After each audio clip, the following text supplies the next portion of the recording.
প্রত্যেকটা বৈধ ভোটারের ভোটাধিকার সুনিশ্চিত করার দাবিতে ডিএম সাহেবকে ডেপুটেশন। আমজনতা উন্নয়ন পার্টির উদ্যোগে হুমায়ুন কবিরের নেতৃত্বে এই ডেপুটেশনকে লক্ষ্য করে মুর্শিদাবাদ জেলার বিভিন্ন প্রান্ত থেকে ঝাঁকে ঝাঁকে মানুষ জমায়েত হয়েছিল বহরমপুরে। তাদের ন্যায্য দাবি আদায়ের ক্ষেত্রে হুমায়ুন কবিরের নেতৃত্বে প্রায় হাজার হাজার মানুষের উপস্থিতিতে ডেপুটেশন দেওয়া হয় মুর্শিদাবাদ জেলার ডিএম সাহেবের অফিসে। মূলত তাদের দাবি, বৈধ ভোটারদের ভোটার তালিকায় অংশগ্রহণ করতে হবে। যতদিন না পর্যন্ত ভোটার তালিকা সংশোধন হচ্ছে ততদিন নির্বাচন ঘোষণা করা যাবে না। এরকম দাবি নিয়ে ডেপুটেশন আমজনতা উন্নয়ন পার্টির। এ বিষয়ে কি বলছেন শোনাবো আপনাদের। এই ভিডিওটি যারা দেখছেন ভিডিওটি শেয়ার করবেন, চ্যানেলটি লাইক করবেন আর সাবস্ক্রাইব করবেন। আই লাভ মাই ইন্ডিয়া, মেরা ভারত মহান। মুর্শিদাবাদ জেলার বহরমপুর থেকে আজিমুদ্দিন শেখের রিপোর্ট, আখরিগঞ্জ নিউজ। আজকে মূলত আমাদের কর্মসূচি প্রতিবাদ মিছিল এবং প্রতিবাদ সভা, ডিএম ডেপুটেশন। কি কারণে? কারণটা হলো যে আমরা রাজ্য জুড়ে এসআইআরের যে বলি হতে দেখেছি, এসআইআরের পরবর্তীতে আমরা দেখলাম শেষ লগ্নে যে আন্ডার অ্যাডজুডিকেশন বলে একটা অপশন চালু করেছে তারা, যেখানে 60 লক্ষ মানুষকে বিচারাধীন ব্যবস্থার আওতায় নিয়ে এসে রেখে দেওয়া হয়েছে। মূলত তাদেরকে যে বৈধ নাগরিক, এই বৈধ নাগরিককে আন্ডার অ্যাডজুডিকেশনে ফেলে দেওয়া এবং অবৈধ করার যে একটা চক্রান্ত নির্বাচন কমিশন ও বর্তমান সময়ের শাসক দল, মূলত এদের বিরুদ্ধেই ডিএমকে আমরা ডেপুটেশন দিলাম, যেন একটা বৈধ নাগরিকের যেন কোনো মতে নাম বাদ না যায় ভোটার তালিকা হইতে। অবৈধ নাগরিক কিংবা অবৈধ ভোটার তালিকা থেকে বাদ দেওয়ার যে চক্রান্ত, এই চক্রান্তকে আমরা সর্বত্রভাবে নিন্দা জানাই।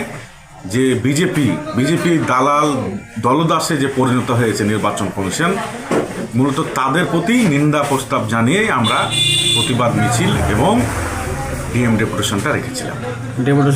ডিএম সাহেবের পক্ষ থেকে কেমন আশ্বাস পেলেন? ডিএম সাহেব আমাদের আশ্বাস দিয়েছে যে ইতিমধ্যে 11 লক্ষের মধ্যে আমরা ঝাড়াই বাছাই 10 লক্ষ কমপ্লিট করে ফেলেছি। কিন্তু আমাদের কাছে খবর আছে, আমাদের বর্তমান চেয়ারম্যান পার্টির তিনি আমাদের প্রকাশ্য জনসভায় বলেছেন যে 3.5 লক্ষ মতো ভোটার যারা আছে বৈধ ভোটার, তাদের নাম এখনও অ্যাডজুডিকেশনের আন্ডারে আছে, তাদেরকে বাতিলের খাতায় রেখে দেওয়া একটা চক্রান্ত চলছে। একদমই স্বাভাবিক, কেননা যখন এত বছর যদি ওটা ইলিগাল সম্পত্তি হয়ে থাকে, তাহলে এতদিন কোথায় ছিল তৃণমূল সরকার? তারই দলে যখন ছিলেন তিনি এমএলএ, তখন তো তিনি পার্সোনালি বললেও তো সলভ হয়ে যেত সে ম্যাটারটা। কিন্তু আজ লিগাল নোটিশ করাতে হচ্ছে কেন? সাধারণ বুদ্ধিওয়ালা মানুষ এটা বুঝতে পারছে। এর জন্য বিশাল কিছু পড়াশোনা করতে হয় না, বিশাল কিছু বুদ্ধিমানও হতে হয় না। আপনি 20 বছর আগের ঘটনাকে টেনে যখন আপনি নোটিশ করবেন কাউকে, তখন কি উদ্দেশ্যে নোটিশটা হচ্ছে সেটা বোঝাই যায়। 11,08,000 নাম মুর্শিদাবাদ জেলার মানুষের বিচারাধীন করে রাখা হয়েছে। তার কাজ 100 জন বিচারপতি জেলা শাসকের উপস্থিতিতে তাদের নাম ভেরিফিকেশন করছে, কেন তাদের নাম বিচারাধীন রাখা হয়েছে। বিচারপতিদেরই দায়িত্ব দিয়েছেন সুপ্রিম কোর্ট। সেই মোতাবেক 60 লক্ষের মধ্যে 11 লক্ষই মুর্শিদাবাদ জেলা।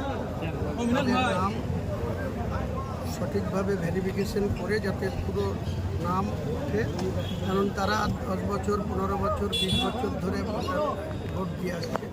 তারা ভারতীয় নাগরিক, তাদের জেনুইন ভোটার। সেই ভোটারদের নাম বাদ দিয়ে কোনোদিন নির্বাচন হতে পারে না। কাজেই ইলেকশন কমিশনের একটা মোরাল ডিউটি যে প্রত্যেকটা ভোটারকে তাদের ভোটাধিকার প্রয়োগ করতে দেওয়া। সেটার জন্য আজকে সেই দাবিতে যাতে মুর্শিদাবাদ জেলার 11 লক্ষ মানুষের বিচারাধীন অবস্থায় রাখা হয়েছে। প্রত্যেকটা মানুষ প্রচণ্ড দুশ্চিন্তার মধ্যে তারা জীবনযাপন করছে। সেই সব ভোটারদের ভোটার তালিকায় নাম না ওঠা পর্যন্ত আমরা যাতে নির্বাচন না হয়, যাতে ঠিক টাইমে না হয়ে যদি দেরিও হয় তাতেও আমাদের আপত্তি নেই। কিন্তু গোটা বাংলায় 60 লক্ষ আর মুর্শিদাবাদে পুনরায় ভোটার লিস্টে সংযোজন করছে। বিচারাধীন নাম না ওঠার আগে যদি ইলেকশন ঘোষণা করে দেয়, আপনাদের কী থাকবে? আমরা আন্দোলনও করবো, প্রত্যেকটা বিডিও অফিস ঘেরাও করব এবং বিডিও অফিস থেকেই তো ভোটগুলো পরিচালনা হয়। সেখানে যারা ভোট নিতে যায় তাদের ক্যাম্প হয়, তারপরে তারা বুথে বুথে যায়। কাজে আমরা বিডিও অফিসগুলো ঘিরবো, এই বহরমপুরে প্রশ্ন করে আসবো না, আমরা প্রত্যেকটা বিডিও অফিসে ডেপুটেশন দেবো, ঘেরাও করবো, সেখানে যাতে এই ভোটারদের নাম না সংযোজন করে যাতে করতে পারে। আজকে এই সভাতে আসার সময় নাকি পুলিশ বা কেউ আপনাদের কোনো ইকে আটকেছে? অনেক জায়গায় করেছে, ডোমকলে করেছে, হরিয়ারপাড়ায় করেছে। হরিয়ারপাড়াতে তো গুন্ডামি করেছে, কিছু তৃণমূলের মস্তানকে ব্যবহার করা হয়েছে, আমাদের গাড়ি ফাড়ি যারা আসছিল তাদের কাছকে দেওয়া হয়।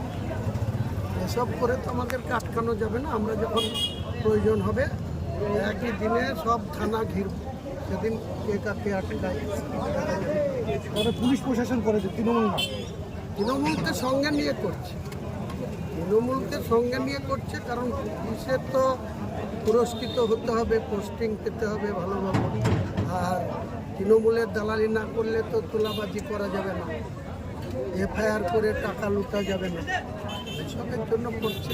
ভোটের আগে যুবসাথী এবং বেশ কিছু অ্যাকাউন্টে নাকি পয়সা ক্রেডিটও করা হয়েছে, কি বলবেন যুবসাথী নিয়ে? যত কিছু দেখ না, ভোটাররা সিদ্ধান্ত নিয়েছে, যা তাদের পাওনা গন্ডা যা দেবে নিয়ে নেবে, ভোট এদের বিরুদ্ধে।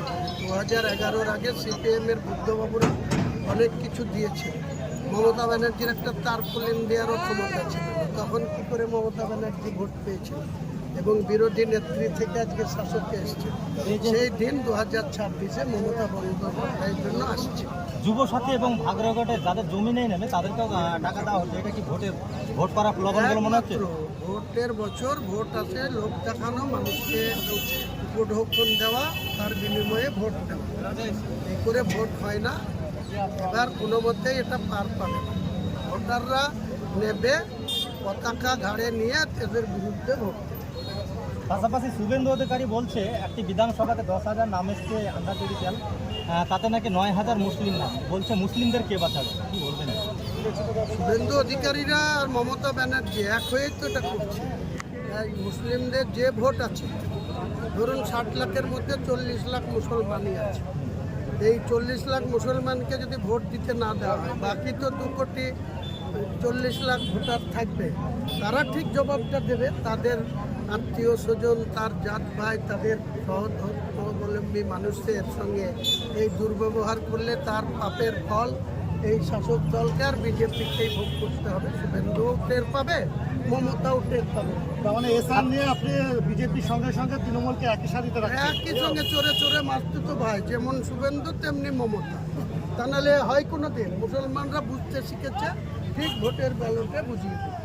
আপনার মিসেসকে তলব করলো পুলিশ, কি বলবেন? ওসবের কিছু যায় আসে না, হুমায়ুন কবিরকে ওরকম নোটিশ, ওরকম এফআইআর, সিপিএমের জ্যোতিবাবু, বুদ্ধবাবু, পুলিশ মন্ত্রী 27টা নোটিশ দিয়েছিল, কোনো সময় অ্যারেস্ট করে জেলও খাটিয়েছিল, 82 দিন জেলে ছিলাম, কোনো দিন কম্প্রোমাইজ করিনি, কিছুই হয়নি, প্রমাণও করতে পারেনি, পরে সব ক্লিন চিট পেয়ে গেছি।